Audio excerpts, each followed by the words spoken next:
सच के साथ। नमस्कार, सिटी वाराणसी लाइव में आप सभी का स्वागत है। मैं हूं अमित मिश्रा। आइए सबसे पहले नजर डालते हैं अब तक की खास खबरों पर। वैष्णव विरक्त संत समाज की ओर से आयोजित हुई काशी धर्म परिषद की बैठक, कहा नहीं देख सकते देश को जलते हुए। जैन धर्म के 7वें तीर्थंकर सुपार्श्वनाथ की जैन धर्म के अनुयायियों ने मनाई जयंती, निकली भव्य शोभा यात्रा। राज्य विद्युत परिषद इंजीनियर्स उत्तर प्रदेश का संपन्न हुआ 6वां महाधिवेशन।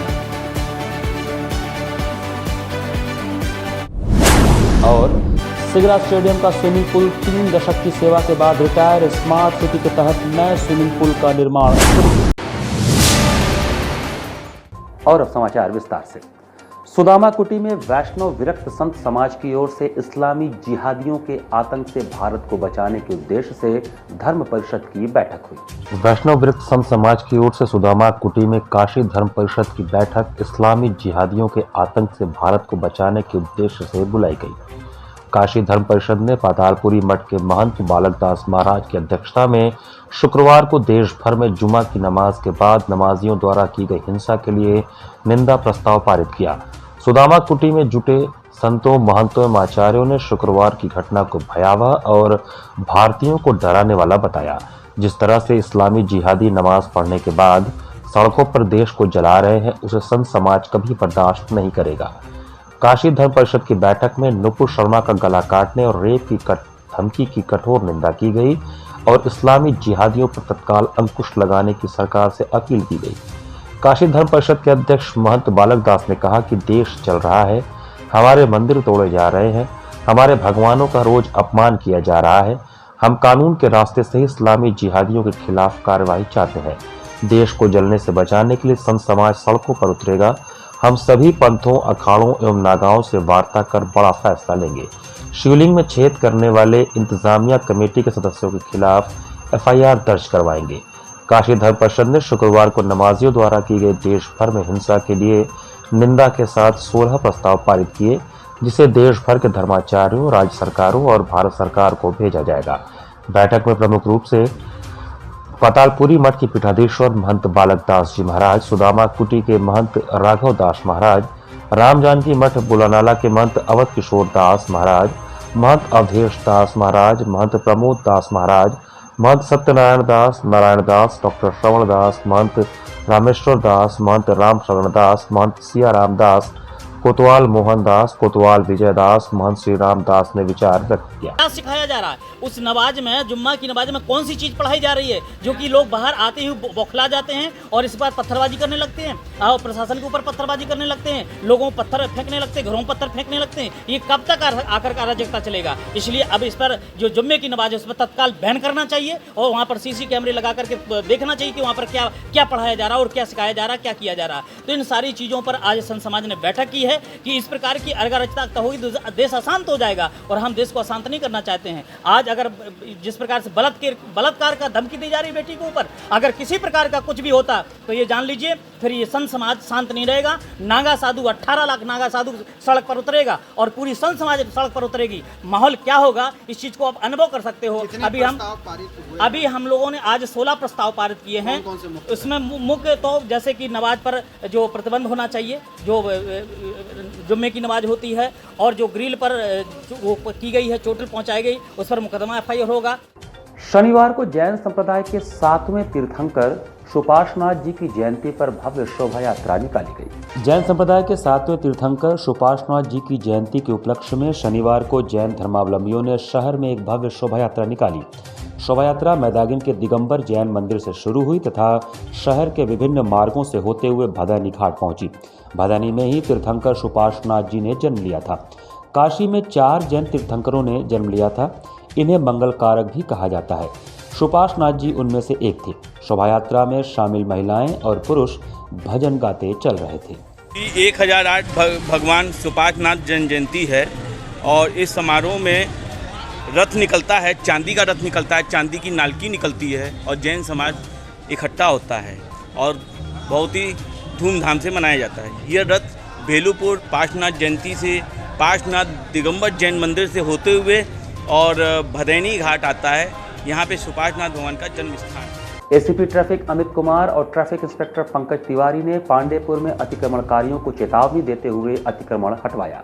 पांडेपुर में रोज चल रहा है अतिक्रमण हटाओ अभियान, फिर भी बाज नहीं आ रहे अतिक्रमणकारी। शनिवार को एसीपी ट्रैफिक अमित कुमार और ट्रैफिक इंस्पेक्टर पंकज तिवारी ने एक बार फिर से पांडेपुर में अतिक्रमणकारियों को हटाया। इस काम में नगर निगम के प्रवर्तन दल ने भी सहयोग किया। अतिक्रमणकारियों को लाउड स्पीकर से चेतावनी भी दी गई कि दोबारा अतिक्रमण करने पर सख्त कार्रवाई की जाएगी। अब देखना होगा कि शनिवार की पुलिसिया कार्रवाई का अतिक्रमणकारियों पर क्या असर होता है। याद रहे कि पांडेपुर में ट्रैफिक जाम की समस्या से निपटने के लिए सरकार ने कुछ साल पहले फ्लाईओवर का निर्माण कराया था। उम्मीद थी कि जाम से मुक्ति मिलेगी, लेकिन अतिक्रमणकारियों ने सब किए कराए पर पानी फेर दिया। वहां आए दिन जाम लगता है। राज्य विद्युत परिषद इंजीनियर्स उत्तर प्रदेश का 6वां महाधिवेशन रुद्राक्ष कन्वेंशन सेंटर में हुआ।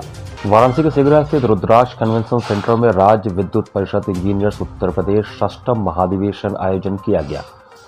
कार्यक्रम के मुख्य अतिथि के तौर पर शामिल पूर्वांचल विद्युत वितरण निगम लिमिटेड के विद्याभूषण शामिल हुए, जिन्होंने मीडिया से बात करते हुए कहा कि रुद्राक्ष कन्वेंशन सेंटर में राज्य विद्युत परिषद इंजीनियर्स द्वारा 6वां महाधिवेशन का आयोजन किया गया है।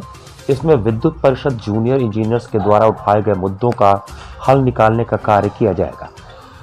इस बैठक में पूर्वांचल विद्युत वितरण निगम के पूर्वांचल भर के साथी शामिल हुए हैं। वहीं पूर्वांचल विद्युत वितरण निगम लिमिटेड के एमडी विद्याभूषण ने उपभोक्ताओं के विषय पर बोलते हुए कहा कि जो छूट दी जा रही है उसका वो पूरा लाभ उठाए। मिलकर पूरी कंपनी को जो हम लोग उपभोक्ताओं को सेवाएं दे रहे हैं उसको हम कैसे बेहतर कर सकते हैं, कंपनी की जो माली हालत है, जो हमारे लॉसेज हैं उसको कैसे कम कर सकते हैं। इस पर हम लोगों ने कई बार डिस्कशंस किया है, आपस में बातचीत करके रास्ते निकाले जा रहे हैं। उसी में था कि एक और प्रयास हो कि सभी लोग मिलकर इनकी बात सुनी जाए, हम अपनी बात कहें और एक रास्ता निकालें ताकि हम पूरे अपने जो उपभोक्ताएँ हैं उनको हम बेहतर सेवा दे सकें, अपने लॉसेज को हम कम कर सकें, चाहे डिस्ट्रीब्यूशन लॉस की बात हो, चाहे टीएनसी लॉस को हो। मेरी सप्लाई में जो इश्यूज होते हैं उसको हम रिजॉल्व कर सकें। इसमें जो व्यवहारिक समस्याएँ आ रही हैं उनको निदान कर पाएँ, इसका यही। यहाँ पर वक्त चला छोटे से ब्रेक का। बने रहिए सिटी वाराणसी लाइव के साथ। वाराणसी लाइव, सच के साथ।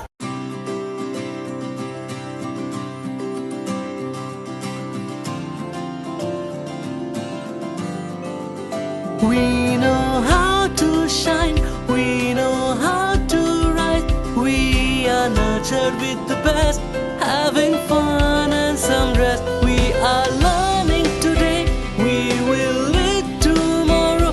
We are choosing our way, we're learning and play. We are creative, that is our motive. We are RS World School. We are creative, that is our motive. We are RS World School, RS World School. We just don't believe in learning, we believe in creative learning. We are RS World School. Learn today, lead tomorrow.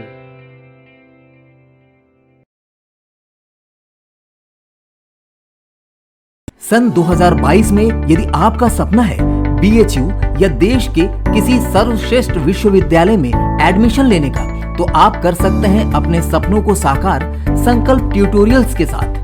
संकल्प tutorials के 21 वर्षों के अनुभव, बेहतरीन training process, study materials और test series के जरिए आप CUET के नए पैटर्न पर BHU की BSc, BCom, BA, BEd, LLB, BA LLB और BVoc की प्रवेश परीक्षा को आसानी से कर सकते हैं क्रैक। इसके साथ ही CHS की 6th, 9th और 11th में एडमिशन पाने के लिए सिर्फ संकल्प पर रखें विश्वास। BHU BCom में फर्स्ट रैंक लाना है तो आप भी मेरी तरह ज्वाइन करें संकल्प ट्यूटोरियल्स। संकल्प के टीचर्स बहुत ही अच्छे हैं। मेरे और मेरे सैकड़ों साथियों का BHU से BSc करने का सपना संकल्प ने पूरा किया। संकल्प के नोट्स और क्वेश्चन बैंक्स बहुत ही अच्छे हैं। मेरी तरह आप भी BHU BEd में फर्स्ट रैंक ला सकते हैं। CUET के नए पैटर्न पर BHU की प्रवेश परीक्षाओं की तैयारी के लिए संकल्प ट्यूटोरियल्स ने अपने study material, question bank, problem seat और अपने अध्यापन शैली को पूरी तरह से अपडेट किया है ताकि हमारे विद्यार्थी हर वर्ष की तुलना में इस वर्ष और शानदार परिणाम दे सकें। वाराणसी के किसी भी ब्रांच से या ऑनलाइन प्लेटफॉर्म पर अभी संपर्क करें, क्योंकि संकल्प जिसका नहीं है कोई विकल्प। कोरोना वायरस ने देश में एक बार फिर से रफ्तार पकड़ ली है।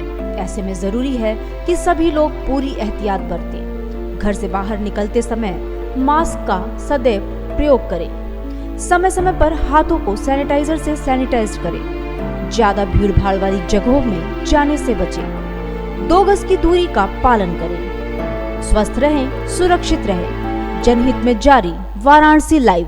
वाराणसी लाइव, सच के साथ। ब्रेक के बाद आपका स्वागत है। शुक्रवार को शहरी गरीबों के सम्मान के क्रम में शहर के स्ट्रीट वेंडरों का सम्मान किया गया। प्रधानमंत्री के 8 वर्ष के कार्यकाल पूर्ण होने पर सेवा, समर्पण व गरीब कल्याण योजना के अंतर्गत चल रहे कार्यक्रम के अंतर्गत शुक्रवार को शहरी गरीबों के सम्मान के क्रम में शहर के स्ट्रीट वेंडर का सम्मान किया गया। केंद्रीय नेतृत्व के आह्वान पर इतिहास में पहली बार ऐसा हुआ कि शहर के पथ विक्रेताओं का सम्मान हुआ। समारोह की अध्यक्षता भाजपा महानगर अध्यक्ष विद्यासागर राय ने किया। विधायक सौरभ श्रीवास्तव ने कहा कि देश की अर्थव्यवस्था में पथ विक्रेताओं का बहुत बड़ा योगदान है। उन्होंने कहा कि सीमा पर डटे रहने वाले जाबाजों के बाद यदि कोई सबसे बड़ा साहसी है तो वह व्यापारी है। वह भले ही किसी क्षेत्र का हो जो कि अपनी पूंजी लगाने के बाद भी अपने व्यवसाय की सुरक्षा के लिए डटा रहता है। कार्यक्रम का संचालन अभिषेक निगम ने किया। कार्यक्रम संयोजक जगदीश त्रिपाठी ने धन्यवाद ज्ञापित किया।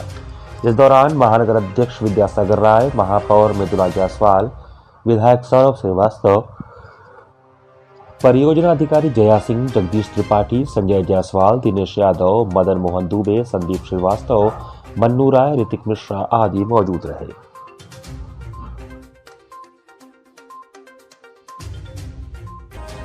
सिगरा स्टेडियम के 3 दशक पुराने स्विमिंग पूल को जमींदोज करके अब नया अंतर्राष्ट्रीय स्तर का पुल तैयार किया जा रहा है। Doctor Sampurnanand sports stadium Sigra में अंतर्राष्ट्रीय स्तर का नया स्टेडियम बनाने का काम शुरू हो गया है। स्मार्ट सिटी ने करीब 400 करोड़ रुपए की लागत से स्टेडियम को अत्याधुनिक बनाने की योजना बनाई है। इसके तहत प्रथम चरण में पुराने स्विमिंग पूल को तोड़कर अंतर्राष्ट्रीय स्तर का नया स्विमिंग पूल बनाया जा रहा है। इस स्टेडियम में फ़िलहाल 2 स्विमिंग पूल हैं, 18 साल से ऊपर के लिए बड़ा स्विमिंग पूल तथा 18 साल से नीचे वाले खिलाड़ियों के लिए छोटा स्विमिंग पूल। बड़े स्विमिंग पूल की लंबाई 50 मीटर है। फिलहाल इस स्विमिंग पूल से पानी निकाल दिया गया है। इसे तोड़कर इसी स्थान पर नया और इससे बड़ा स्विमिंग पूल बनेगा। फिलहाल छोटे बच्चों का स्विमिंग पूल चालू है। इसमें कुछ तैराक किसी प्रतियोगिता की तैयारी कर रहे हैं। स्विमिंग कोच ने इस संवाददाता को बताया कि छोटा स्विमिंग पूल भी 25 जून के बाद बंद हो जाएगा। फिलहाल छोटे स्विमिंग पूल में ही खिलाड़ी अभ्यास कर रहे हैं। नया स्विमिंग पूल बनने में करीब 2 साल का वक्त लगेगा। तब तक तैराकों को शहर के अन्य स्विमिंग पूल में ही अभ्यास करना होगा। फिलहाल BHU और BLW का स्विमिंग पूल चालू है। स्टेडियम का वर्तमान स्विमिंग पूल करीब 3 दशक पहले बना था। हर गर्मी में इसमें सैकड़ों बच्चे, महिलाएं और युवक तैरने आते थे। अब यह सब अतीत हो जाएगा। चर्चा है कि निर्माणाधीन नए स्पोर्ट्स कॉम्प्लेक्स का लोकार्पण प्रधानमंत्री नरेंद्र मोदी करेंगे। 2 दिन पहले जिले के बड़े अधिकारियों ने परियोजना का जायजा लिया था। स्मार्ट सिटी के GM वासुदेवन ने बताया कि पुराने स्विमिंग पूल के स्थान पर 4 मंजिला स्पोर्ट्स कॉम्प्लेक्स का निर्माण कराया जा रहा है। इसी में एक बड़ा और एक छोटा स्विमिंग पूल भी निर्माणाधीन है। पूरा प्रोजेक्ट 78 करोड़ रुपए का है, जो लगभग 18 महीने में तैयार हो जाएगा। स्पोर्ट्स कॉम्प्लेक्स में खिलाड़ियों को अंतर्राष्ट्रीय स्तर की सभी सुविधाएं मिलेंगी।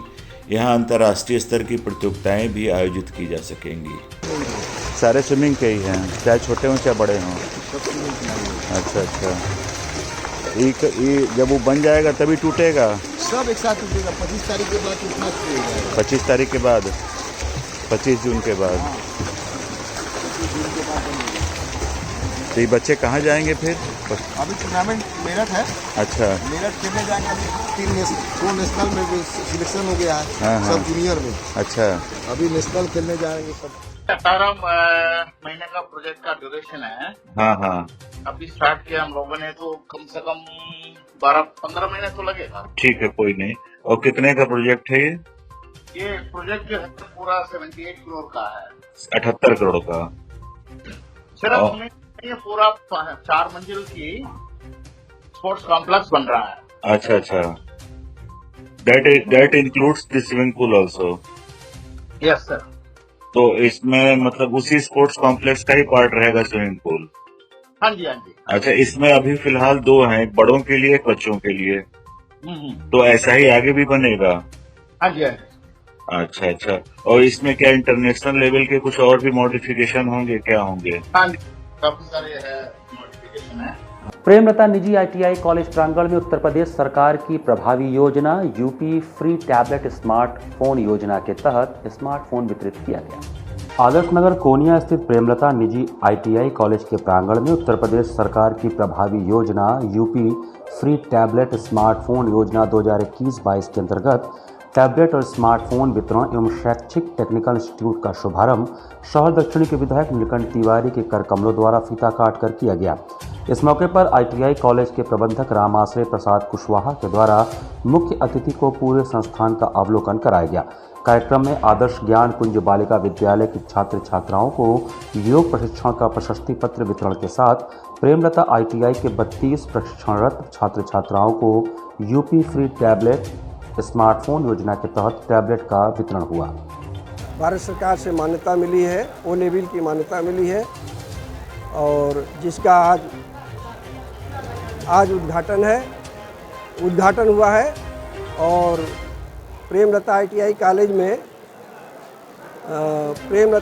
कॉलेज में जो अध्ययनरत छात्र हैं सेकेंड वर्ष के, उनको उत्तर प्रदेश सरकार की योजना के अनुसार 32 छात्रों को फ्री टैबलेट दिया गया है और माननीय श्री नीलकंठ तिवारी जी के हाथ से। इसी के साथ सिटी वाराणसी लाइव का यह संस्करण में समाप्त करते हैं। मुझे दीजिए आज्ञा, नमस्कार।